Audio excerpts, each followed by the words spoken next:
Hey guys, welcome back to RBR. I wish I was saying that I was collecting this. Look at this. It's become tradition now to check out what cool cars Porsche GB have on press fleet and in the marketing department whenever I come to collect a car. And this has got to take the cake, right? I mean, look at it. New GT3, Ruby Stone.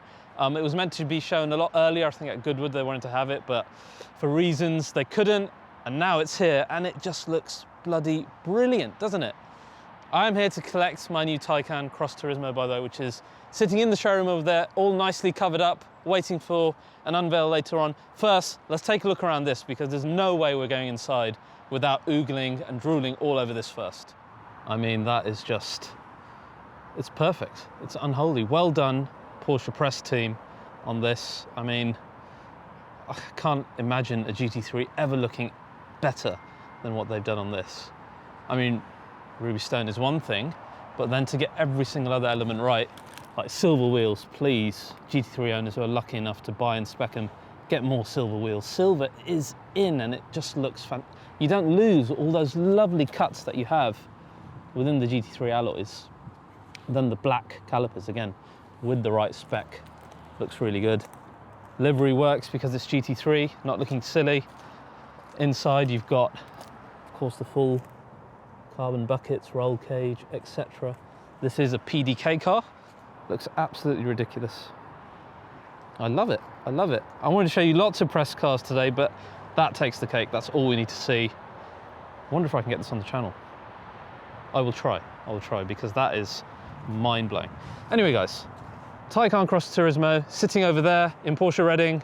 So actually, guys, we're very fortunate today because inside, of course, we've got my car, but we also have the color that I would have chosen as my second choice. And I really deliberated over this for a long time and then came to the final choice. So I can show you both of those. Then I'm going to take you through each and every option I got because as with every Porsche, there's loads of options on Taycan and you can end up overwhelming yourself and really going high over the list when genuinely you don't actually need to. So I'm going to try and guide you as well how to get the Goldilocks spec for Taycan and Cross Turismo. Let's head inside and show you all of that right now. As I said, there's always stuff as you're walking into Porsche Reading. There's the new GTS press car as well. I'm actually really quite impressed with this. I know a lot of people complained about not liking that front end, but there's some lovely details on this. Look at that. I don't mind that gloss black element. And of course, you've got the lower part of the entire car painted, in fact, as well on GTS. All looks rather good. Another one that we need to get on the channel soon because I've only heard really good things. Massive power bump in this generation. Anyway, getting distracted. Let's go inside. Here is Porsche Center Reading. And this is probably the most dangerous section. Porsche's equipment. Too much nice stuff available here. Even simple stuff like charging cables. Swarovski covered key cover. Even their cleaning kits are sexy. As a petrol head, or a gear head now, I guess, how can you resist stuff like this? Look at this car porn. Oh, incredible. Oh, look, I've actually got my key here. Teaser for the actual spec. This was my second choice, which is the lovely Neptune Blue, same color as the Turbo S press car that we drove and found amazing. At the time, I owned the M2 CS and the A45. That's a bit of a spoiler for the upcoming garage update later in the video. So I didn't want like 3 blue cars, even though I love this color. And it looks nice. I really like the Neptune Blue. It's a flat color, but it's just such a lovely shade. They're the old Urus wheels that I'm not really a fan of. But the actual shade of blue, I think it looks amazing on the CT personally. That's not obviously what I've gone for. And if you've seen the thumbnail, it's a bit more mission-y. Let's go and check it out right now. All right, guys, here we go. Cross Turismo, final spec. My nephew Hamza will do the honors. And there we go. Check that out. So this was very, very much inspired by Mission-E, keeping in that same type of spec, because the original Taycan that I ordered was not a Cross Turismo, because that wasn't out yet. It was your standard one, and it was exactly the Mission-E spec. So I wanted to kind of maintain that within my Cross Turismo as well. And I think, honestly, it's come out really fantastic. There's some nice little details I'm going to show you around the car. First of all, let's just admire. I mean, I love the width I love the width. It's the shoulders of Taycan that really make it special. Now let's talk about some of the spec. We've got a simple gloss white as the color, which, as I said, is the way to go, with the gloss black Cross Turismo specific wheels, which look amazing. Much better than the Euro style ones. Of course, I've got the standard steel brakes behind that, which I wanted in red. We know that the brakes are good enough, having tested all these cars as well. Lining up nicely with that is one of my favorite details that I added, which is simply having the model name here in red, matching the calipers. And when you see them both together, I love that. It looks amazing. Little things like that. Big things are the off-road design package, which is finished here in gloss black. And rather than really being all about off-road, it's more of a, I feel like a more aggressive aerodynamic package. We've seen how it protects the Cross Turismo, and we saw what Top Gear did to the original Press Turbo S that we drove, so it does the job as well. But I think generally it just looks and gives a bit more of an aggressive look, because you get these lovely cuts all in gloss black. This aerodynamic feature here continues there nicely on the side. You get a really nice side sill as well, as you can see. And again, more aero here. And it continues on the rear as well. So it's quite significant in what you get. And it gives a really nice kind of aggressive look, which you really want on an all-electric car.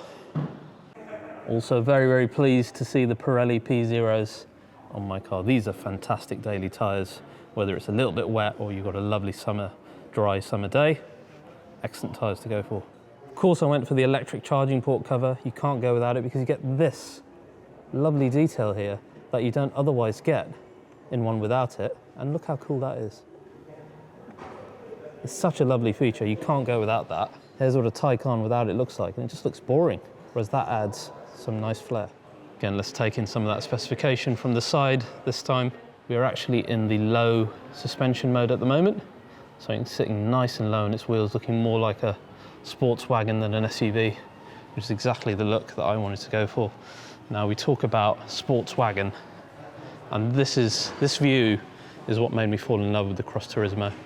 It's the wideness and the muscularity of those shoulders on the rear, and it just made me fall in love with it. Look how cool that looks.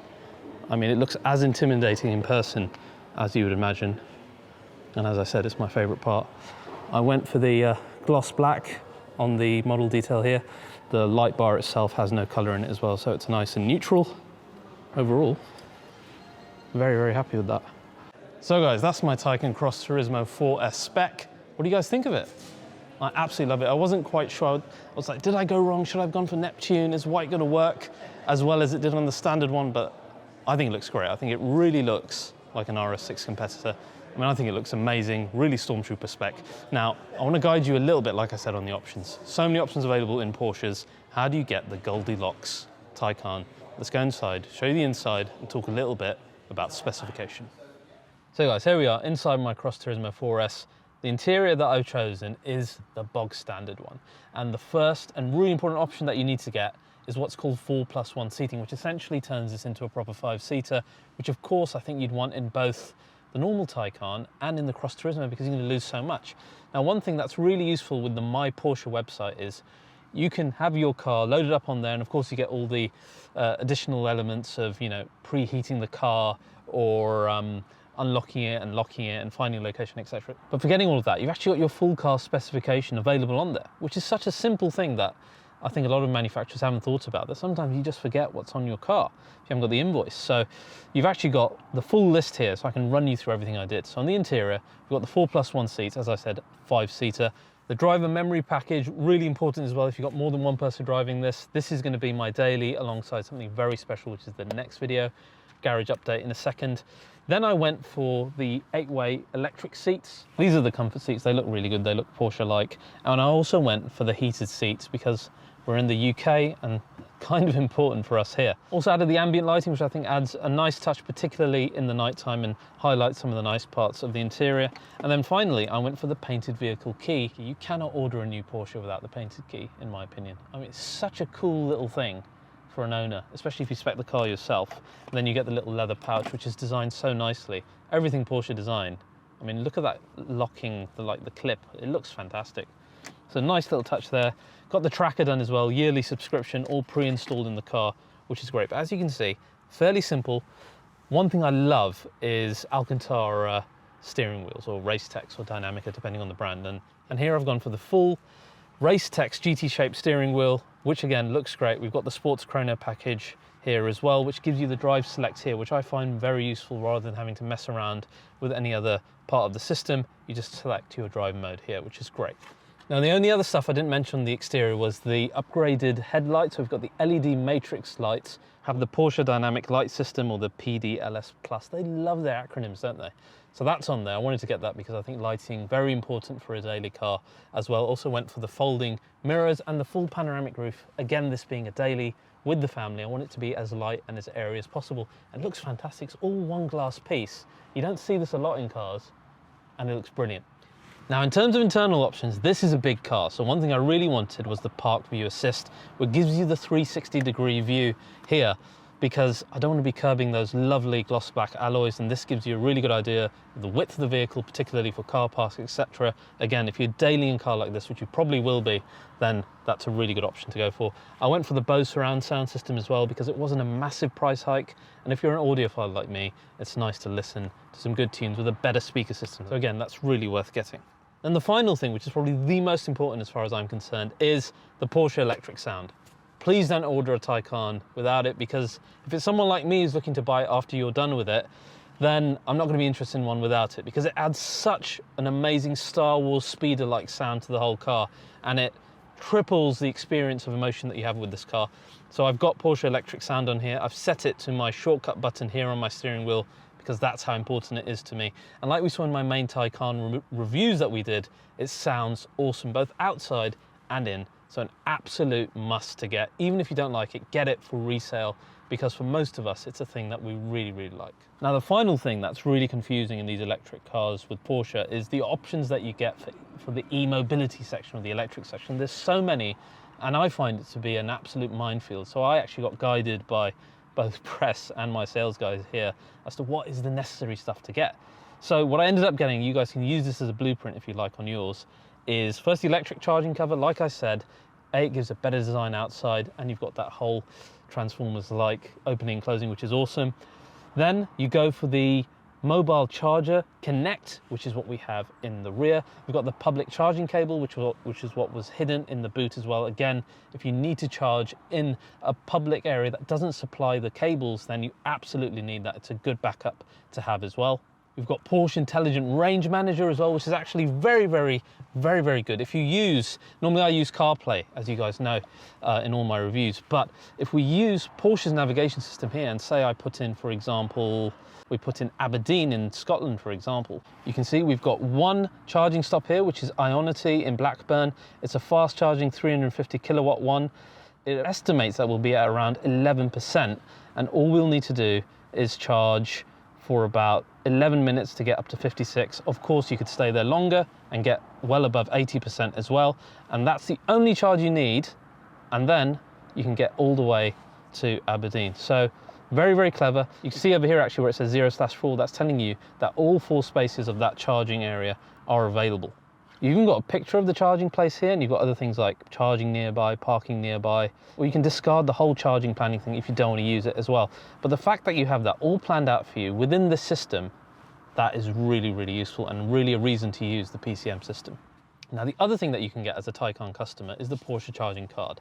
And while this doesn't benefit you in other charging centres, it will benefit you at Porsche centres and at Ionity chargers, which are the fastest ones.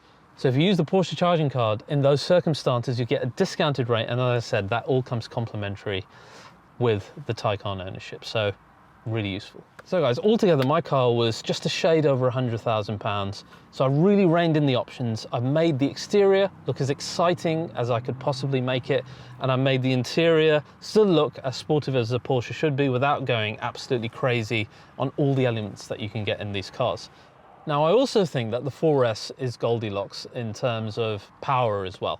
It's got 490 brake horsepower all the time, and when you take it into overboost for launch control, it's 571, and you get a 0 to 60 according to this of 4.1, which again is really good for a daily car.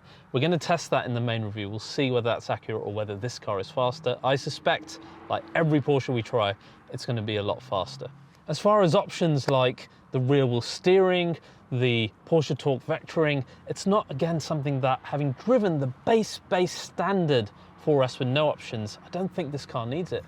The Turbo S was absolutely mind-bendingly fast, and every time we drew in the Taycan, the 4S has stood out as that kind of sweet spot. So I'm hoping this will be the same. Of course, I'm not driven the CT 4S, so I took this at a bit of a risk having driven just the normal ones, but I think it's one that's probably going to pay off.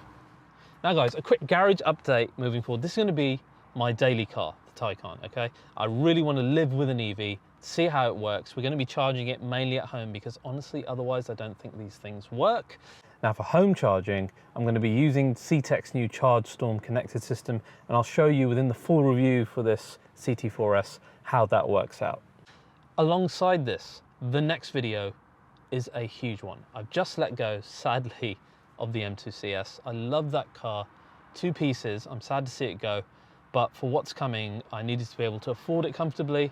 I've also let go of the A45, again, for the same reason, because the next car I'm picking up from AMG of Halterbach. It's an absolute beast. You know what it is. You know what I'm talking about. It's been a long time coming. It's going to be incredible. So M2 CS gone, A45 gone. The beast to sit alongside this in the ultimate 2-car garage setup is coming. It's the next video. I can't wait for you guys to see that. So what does that leave me with in the end? Well, the Cross Turismo will then join my C63 Black Series finished in solar beam and the C63 Motorsport Edition, 2 cars that I'd probably sell my organs first before I considered selling them.